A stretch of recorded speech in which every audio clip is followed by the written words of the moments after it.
The ESPN NFL Football Power Index 2024 is out, Joe.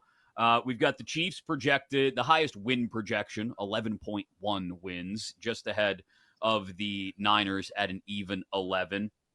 And both right there as the leaders to make the Super Bowl. Those percentages, San Francisco, 25%, Chiefs in the tougher AFC, 24%.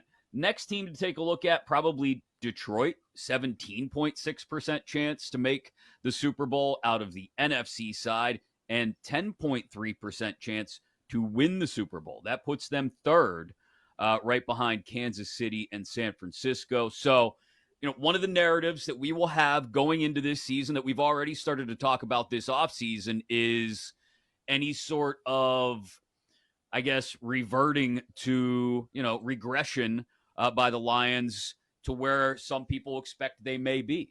Is it can they continue to progress? Or, as Tristan just pointed out, and duly so a couple minutes ago, with the schedule stacked up the way it is, maybe this is perfect for Detroit to have another year like they did last year. I don't know how much we should trust these. I think they're interesting to talk about, but say that out loud. Again, the Lions, according to this, are the most likely team from the NFC to win the Super Bowl.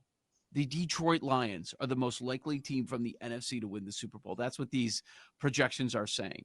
That was a massive takeaway, even though, it's not them as the runaway team. They're not by themselves in that division. It's like Kansas City in the AFC West. You've got the Packers on the way. If Jordan Love plays like he did in the second half of last year, watch out for them. And then we'll see what Caleb Williams is able to do in his rookie campaign. But I think most people are buying into what the Bears are doing, what they're building offensively after establishing themselves after the sweat trade last year as being a top 5 to top 10 defense. They'll be a legitimate playoff contender.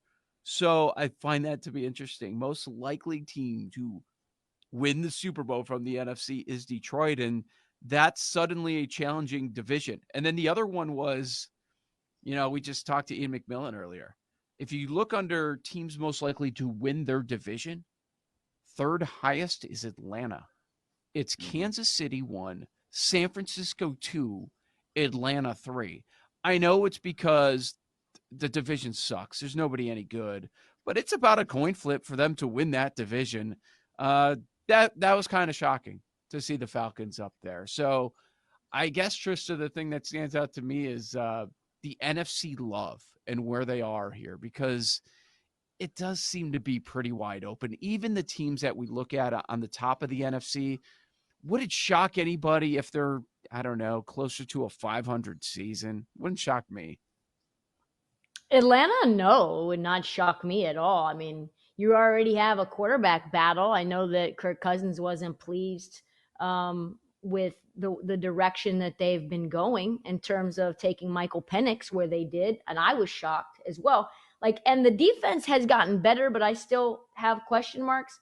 So yeah, it wouldn't shock me if Atlanta didn't live up to the expectations. To me, it's interesting. You look at San Francisco, though, and there's just a lot of love for San Francisco. And I get it. They played great. They ended up in the Super Bowl, and they've been in the NFC title game, last 2 years. But let's be honest about this offensive line. Outside of Trent Williams, what do we really know? We've had, issues on the defense with injuries and guys leaving the team. You've got a little bit of friction in terms of wide receivers and whether they're going to get traded or not with the rumors around Brandon Ayuk and Deebo Samuel. And then you end up drafting Brandon Ayuk's former teammate in Ricky Pearsall. So I wonder, and then quarterback, Brock Purdy had a great year. But if there's any injuries to any key players, which we saw at some points last year, what do we really know? And I think that they could have a disappointment where 11 wins is just not chalked in, right? Dallas to miss the playoffs, Joe? I mean, if we're really all that far out on Dallas, right? Or at least we recognize, maybe we're not totally out, but we recognize, right, Trista, that it's a house of cards.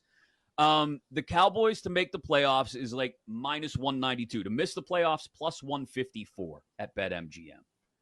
Is that a good enough number for you? That's a pass for me, just because you've got the Commanders there and I don't know what they're going to look like. I mean, obviously, it's encouraging them adding a legitimate QB, but I think the Giants are a total dumpster fire. So it wouldn't shock me if Dallas won 9-10 games. But that's it. That's all they will do. And they could win 12 games for all I care, and they're still, I don't know, Joe, like not really in the mix. Yeah. So where, okay, maybe you win your division, maybe you have a good seed, but they're primed to be picked off early in the postseason, Totally. right? Yeah. Absolutely. I mean, I'd be shocked. I'd be shocked if they won the division. Like, I don't want to make this a bash the Cowboys, they're a disaster kind of segment, because that's not the point. Why not? The point is more about yeah, sure, let's go for it. But like, because like, to Trista's point, they're at least a 9-win team.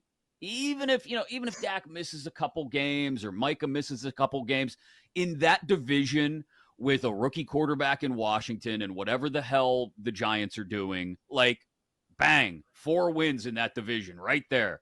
So, like, 9 wins, to Trista's point, not crazy. But winning the division, like, that's a little, it's a little too much for me. Like, it's the Eagles division to lose. So then let's talk about the Falcons, because we have to talk about the Falcons. You always have to talk about the Falcons. By far the easiest schedule in the NFL. Once again, there it is. He's got his jersey. The win total, that's going to be sweet for a month. The win total is 9.5, juice to the over. We have to bet under 9.5. They went under. No, stop. They had the easiest schedule, right?